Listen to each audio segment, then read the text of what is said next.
Hi అండి. అందరికి నమస్కారం. నేను మీ Venugopal Reddy from Josh innovations private limited, a software training company in Ameerpet, Josh overseas consultancy and Josh institute of foreign languages and ఎడ్యు9 యూట్యూబ్ ఛానల్. సంయుక్తంగా అనేక వీడియోస్ మనం బీటెక్ పిల్లలకి, తల్లిదండ్రులకు ఉపయోగపడినటువంటి వీడియోస్ చేస్తూ ఉన్నాం. ఇందులో భాగంగా ఈరోజు పర్టిక్యులర్‌గా తల్లిదండ్రులతో పాటు విద్యార్థులకి అత్యంత విలువైనటువంటి, ఇంపార్టెంట్ అయినటువంటి ఒక టాపిక్ మీద జనరల్‌గా సమాజంలో ఈ టాపిక్ మీద ఎప్పుడు ఎవరు మాట్లాడుకోరు. అదేంటంటే ఈరోజు టాపిక్ బ్యాక్‌లాగ్స్. బీటెక్ జాయిన్ అయిన తర్వాత బ్యాక్‌లాగ్స్ అనే పదం మనం అడుగడుగునా వింటూనే ఉంటాం. సో, ఒక సంవత్సరంలో మనం ఒక 1,00,000 మంది పిల్లలు జాయిన్ అయితే, ఇందులో ఒక యాక్టివ్ బ్యాక్‌లాగ్స్ లేకుండా క్లియర్ చేసుకునేటువంటి పిల్లలు పట్టుమని 50,000-55,000 మంది కూడా ఉండరు. అంటే సగానికి సగం బ్యాక్‌లాగ్స్ అనేది ఆస్తులనేవి పెట్టుకొని ఉంటారు. బ్యాక్‌లాగ్ అనేటువంటి ఆస్తులు పెట్టుకొని ఉంటారు. సో, ఈ బ్యాక్‌లాగ్స్ ఎన్ని రకాలుంటాయి? ఈ బ్యాక్‌లాగ్స్ యొక్క స్టోరీ ఏంటి? ఈ బ్యాక్‌లాగ్స్ యొక్క ఎఫెక్ట్ మనకి ప్లేస్‌మెంట్ మీద ఎలా ఉంటుంది? ఈ బ్యాక్‌లాగ్స్ ఎన్ని ఉన్నటువంటి విద్యార్థులు ఇక బీటెక్‌ని వదిలేయటం మేలు అనేటువంటి అనేక ఇంట్రెస్టింగ్ టాపిక్స్‌ని ఈరోజు మనం మాట్లాడుకుందాం. సో, ఏదైనా ఒక సెమిస్టర్‌లో ఒక 6 సబ్జెక్ట్సో, 7 సబ్జెక్ట్సో ఉన్నట్లయితే, ఎప్పుడైతే మనం ఆ సబ్జెక్ట్ ఆగిపోతుందో, పాస్ మార్క్ రాకుండా ఆగిపోతుందో, అది దాన్ని బ్యాక్‌లాగ్ అని అంటాం.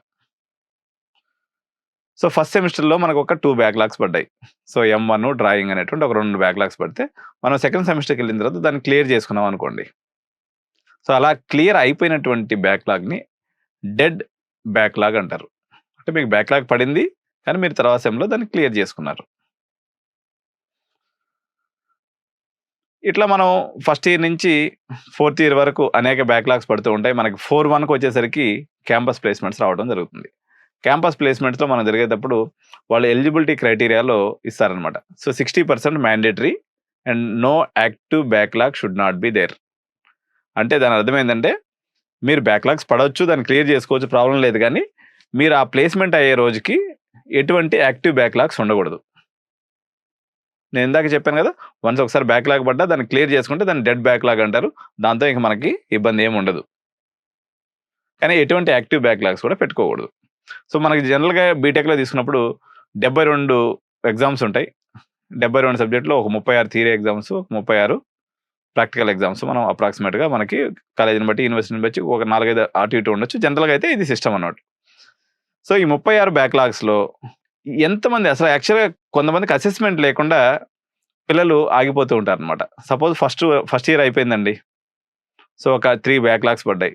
Very natural. ఎందుకంటే ఇంజినీరింగ్ కాలేజ్ యొక్క మోజుంటుంది, ఎంజాయ్‌మెంట్ ఉంటుంది.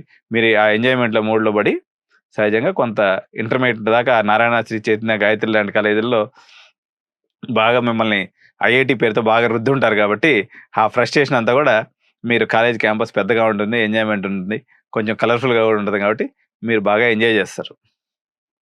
సో, ఈ ఎంజాయ్‌మెంట్‌లో ఆ ఎం1 తర్వాత డ్రాయింగు లేకపోతే ఫిజిక్సో, కెమిస్ట్రీ ఏదో ఒకటి దెబ్బేసేస్తది. దాంతోటి అప్పుడు మేలుకొని చదువుకుంటూ ఉంటారు కొంతమంది పిల్లలు. కొంతమంది దాన్ని క్లియర్ చేయలేక అట్లే కంటిన్యూ చేస్తూ ఉంటారు. ఫస్ట్ ఇయర్ అయిపోయింది. మొత్తం ఒక 4-5 బ్యాక్‌లాగ్స్ ఉన్నాయి. ఓకే. చలో! ఇక ఇప్పుడైనా మనం తెలుసుకొని, గట్టిగా చదువుకొని, జాగ్రత్త చేసుకున్నట్లయితే మీరు సెకండ్ ఇయర్‌లో వీలైన కాడికి క్లియర్ చేసుకుంటా ఎళ్ళాలన్నట్టు. సెకండ్ ఇయర్ గూడా పూర్తయిపోవస్తుంది. మీకు 7, 8 బ్యాక్‌లాగ్స్ ఉన్నాయి మొత్తం మీద. ఈ పర్టిక్యులర్ కేస్‌లో మీ సెకండ్ ఇయర్ పూర్తయ్యేసరికి ఎవరికైతే 7-10 మధ్యలో బ్యాక్‌లాగ్స్ ఉంటాయో, ఇక మీరు ఈ బీటెక్ చదవటం అనేది వేస్ట్. సెకండ్ ఇయర్ అయిపోయే లోపల ఒక 4, 5 బ్యాక్‌లాగ్స్ ఓకే. చల్తా హై. సెకండ్ ఇయర్ అయిపోయే లోపల మీకు 7 బ్యాక్‌లాగ్స్ ఉన్నాయనుకోండి. 7-10 మధ్యలో బ్యాక్‌లాగ్స్ ఉంటే, మీరు ఒకసారి ఆలోచించాలి. ఇక్కడ కాలేజోళ్ళు ఏం చేస్తారంటే బేసికల్‌గా పేరెంట్స్‌కి ఇన్ఫర్మేషన్ ఇవ్వరు. పేరెంట్స్ మీరు గుర్తుపెట్టుకోవాల్సింది ఈ యాక్టివ్ బ్యాక్‌లాగ్స్ అనేది అంటే మీరు ఇంటర్మీడియేట్ లాగా సబ్జెక్ట్ పోగానే పిల్లల్ని తిట్టేది అట్లా ఉండదు. బీటెక్ అంటే అందరికి సహజంగా బ్యాక్‌లాగ్స్ పడతాయి. దాని గురించి మీరు వర్రీ అవ్వాల్సిన అవసరం లేదు. 1 ఆర్ 2 పడుతూ ఉంటాయి. తర్వాత క్లియర్ చేసుకుంటారు. It's a natural process.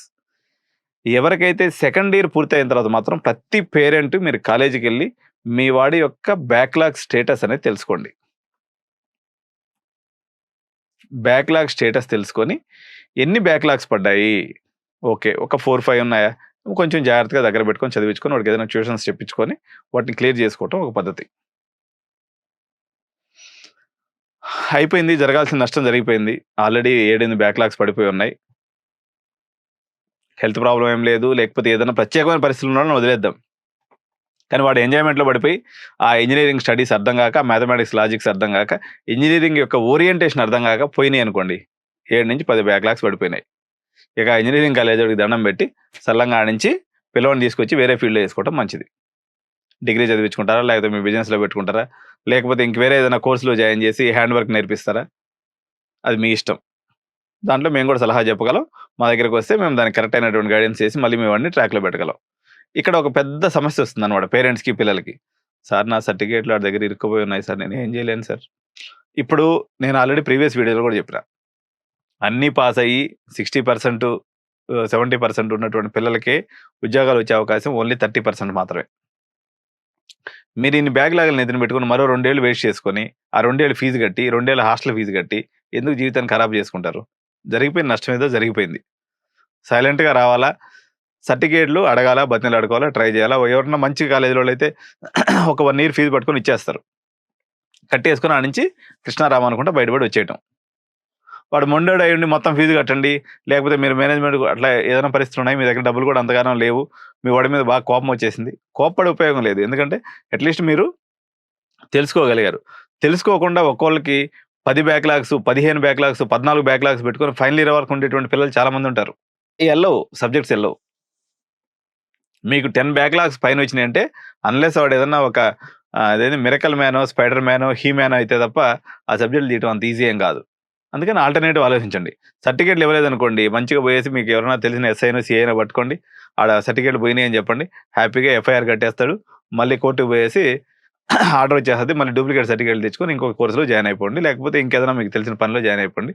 లేదంటే ఒక 4 ఏళ్ళు పోతే కాలేజోడు సర్టిఫికేట్‌లు ఏం చేసుకోలేడు కాబట్టి ఎంతో కొంత ఇస్తే ఆడే ఇచ్చేస్తాడు. ఇదొక మార్గం. క్యాంపస్ ప్లేస్‌మెంట్స్‌ని ఈ యొక్క బ్యాక్‌లాగ్స్ ఎఫెక్ట్ చేస్తాయా? యాక్టివ్ బ్యాక్‌లాగ్స్ లేనంత వరకు మీకెన్ని బ్యాక్‌లాగ్స్ పడ్డా మీ ప్లేస్‌మెంట్‌కొచ్చినటువంటి ఇబ్బంది ఏమీ లేదు. కానీ ప్రతి పేరెంటు అట్‌లీస్ట్ ఇయర్‌లీ వన్స్ కాలేజ్‌కెళ్ళి మీ వాడి యొక్క యాక్టివ్ బ్యాక్‌లాగ్స్ యొక్క స్టేటస్ తెలుసుకోండి. దీనికి ప్రతి ఇంజినీరింగ్ కాలేజ్‌లో ఎగ్జామినేషన్ బ్రాంచ్ అనేటువంటి ఒక డిపార్ట్‌మెంట్ ఉంటుంది. ఈ ఎగ్జామినేషన్ బ్రాంచ్ యొక్క నంబర్ తీసుకోండి. అక్కడ ఇన్‌చార్జ్ ఉంటాడు. ఆ ఇన్‌చార్జ్ నంబర్ తీసుకున్నట్లయితే మీ వాడు యాక్టివ్ బ్యాక్‌లాగ్స్ ఎన్ని ఉన్నాయంటే పేరెంట్‌గా మీరు ఫోన్ చేస్తే చెప్తాడు. లేదా ఆ హెచ్ఓడి నంబర్ తీసుకొని మీకు ఎప్పటికప్పుడు అడిగి తెలుసుకుంటే ఆయన ఎన్ని యాక్టివ్ బ్యాక్‌లాగ్స్ ఉన్నాయనేది మీ అబ్బాయికి చెప్తూ ఉంటాడు. 90% పిల్లలు దీన్ని పేరెంట్స్‌కి తెలియకూడదని కోరుకుంటారు. 1, 2 బ్యాక్‌లాగ్స్ పడినటువంటి పిల్లలు తెలిసినా తెలియకపోయినా పెద్ద నష్టమేం లేదండి. కానీ వీళ్ళ యొక్క నంబర్ సైజబుల్ నంబర్ ఉంది. అంటే ఆహ్, తక్కువ ఉండట్లేదనమాట. అంటే 10 బ్యాక్‌లాగ్స్ ఉన్నోళ్ళు ఒక కాలేజ్ మీద మీరు తీసుకున్నట్లయితే 500 మెంబర్స్ ఉంటున్నారు దగ్గర దగ్గర. టోటల్ 4 ఇయర్స్‌లో తీసుకుంటే 10 బ్యాక్‌లాగ్స్ ఉన్నటువంటి వాళ్ళు ఒక 500 మెంబర్స్ అంటే హండ్రెడ్స్‌లోనే ఉన్నారు. 10లో, 20లో ఉండట్లేదు. కాలేజ్ వాళ్ళేంది పేరెంట్స్‌కి చెప్పేసి అనవసరంగా వీడు మనం చెప్పలేదనేటువంటి ఒక చెడ్డ పేరొస్తుంది. లేకపోతే ఇంకోటొస్తుందని చెప్పేసి వాడు చురుగ్గా ప్రశాంతంగా గమ్మున కూర్చుంటాడు. ఖరాబ్ అయిపోయేది ఎవరు? మీ భవిష్యత్తు, మీ పిల్లల భవిష్యత్తు. ఏం చేయాలో అర్థం కానటువంటి పరిస్థితి గాని మీకు ఎదుర్కొన్నట్లయితే యాక్టివ్ బ్యాక్‌లాగ్స్ విషయంలో ఎట్లా అసలు మా పరిస్థితి ఏంది? వెదర్ మేము కంటిన్యూ చేయాలా? చేయగలమా? లేదా? అనేది మీకు యాంబిగ్యూటీ ఉన్నట్లయితే ఫస్ట్ మీ హెచ్ఓడితో మాట్లాడండి. క్లారిటీ లేకపోతే తిన్నగా మా ఆఫీస్‌కి రండి. మా దగ్గర ఉన్నటువంటి వేరియస్ ఆప్షన్స్, ఆ పిల్లవాడి కెరియర్ ఆప్షన్స్, సిట్యుయేషన్స్ అలా జరగడమైనటువంటి కారణాలను విశ్లేషించి సరైనటువంటి గైడెన్స్ మార్గాన్ని నిర్దేశించగలం. ఎందుకంటే నేను ఒక 3 ఏళ్ల పాటు ఇంజినీరింగ్ కాలేజ్‌ని నడిపిన. నాకు తెలుసు ఆ యొక్క పెయిన్ ఎలా ఉంటుందో, ఆ బ్యాక్‌లాగ్స్ పెయిన్ ఎలా ఉంటుందో, ఆ పిల్లలు బాధలు పడటం అంతా చూసినాను కాబట్టి నాకు ఒక క్లారిటీ ఐడియా ఉంది. ఏం చేయొచ్చు. అటానమస్ కాలేజ్‌లో కూడా పేరుకే అటానమస్ కాలేజ్ అన్నీ ఏం పాస్ చేయవు. జేఎన్‌టీయూ వాళ్ళ పరిస్థితి మరి అంతే పరిస్థితి ఉంటుంది. సరే అది కాలేజ్‌ని బట్టి, యూనివర్సిటీని బట్టి మారిపోతూ ఉంటుంది. కొన్ని కాలేజ్‌లో అటానమస్ కాలేజ్‌లో ఏం చేస్తారంటే ఫైనల్ ఇయర్ వరకు పిల్లల్ని ఆపిపెట్టి సప్లీ ఫీజులు కట్టించుకొని లాస్ట్‌కి క్లియర్ చేస్తుంటారు. అటువంటివి మీ సీనియర్స్‌ని అడిగితే తెలిసిపోద్ది. అన్న నాకు ఇదిగో ఈ 10, 15 బ్యాక్‌లాగ్స్ పడ్డున్నాయి. మనోడు క్లియర్ చేస్తాడా లేదన్న విషయం మీకు ఎట్లా తెలుస్తుంది? ఫైనల్ ఇయర్ పిల్లలతో మాట్లాడితే ఫ్రెండ్‌షిప్ చేస్తే వాళ్ళు చెప్పేస్తారు. అరే లాస్ట్ వరకు ఈడు సప్లీ ఫీజులు కట్టించుకుంటాడు మన చేత. లాస్ట్‌లో ఎట్టాగొట్ట లైట్‌గా చేసేసి దోసేస్తాడులే నువ్వేం టెన్షన్ పడొద్దని ఆడు చెప్తాడు. కొన్ని కాలేజ్‌లో లాస్ట్ వరకు ఉండి హ్యాండ్ ఇచ్చేసి పంపించేస్తాయి. కొన్ని యూనివర్సిటీస్ కూడా ఉన్నాయి, అలాంటి పేర్లు చెప్తే బాగుండదు కానీ కనీసం 16 బ్యాక్లాగ్స్ 17 బ్యాక్లాగ్స్ పెట్టుకొని సంవత్సరానికి 4 లక్షలు ఆ యూనివర్సిటీలో ఫీజు, 2 లక్షల హాస్టల్ ఫీజు.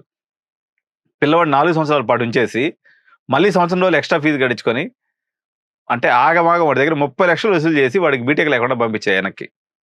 ఆ యూనివర్సిటీలో సంవత్సరానికి ఇలాంటి పిల్లలు ఒక 30-40 మంది ఉంటారంట.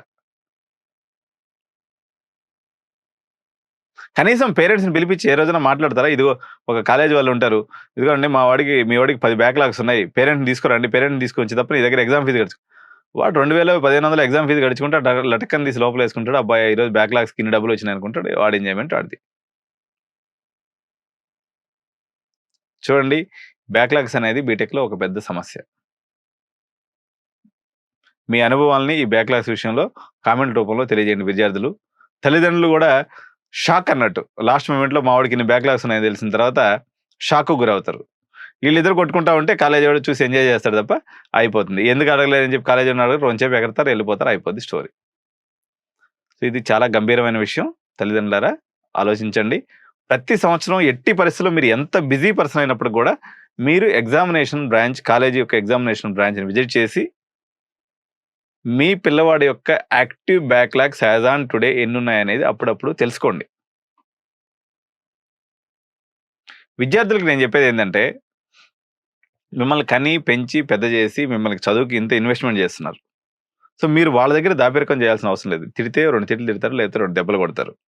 కానీ మీ జీవితాన్ని సెట్ చేయాల్సింది, మీ జీవితానికి మార్గదర్శకం చేయాల్సింది మీ తల్లిదండ్రులే కాబట్టి మీరు దీన్ని దాచిపెట్టాలనే ప్రయత్నం చేయొద్దని మనవి చేస్తూ, ఇలాంటి మరిన్ని ఇంట్రెస్టింగ్ వీడియోస్ కోసము ఛానల్ని సబ్స్క్రైబ్ చేయండి, లైక్ చేయండి. మీ యొక్క బ్యాక్లాగ్ స్టేటస్ని, మీ యొక్క బ్యాక్లాగ్లో పడటం ద్వారా మీకు జరిగినటువంటి జీవితంలో జరిగినటువంటి నష్టం జరిగినటువంటి విద్యార్థులు కానీ తల్లిదండ్రులు కానీ కామెంట్ రూపంలో మీ అనుభవాలను పెట్టినట్లయితే అది మరింత మంది విద్యార్థులకి జీవితాలను మెరుగుపరుచుకోవడానికి ఉపయోగపడుతుందని ఆశిస్తూ, థ్యాంక్ యూ సో మచ్. జై హింద్. By by.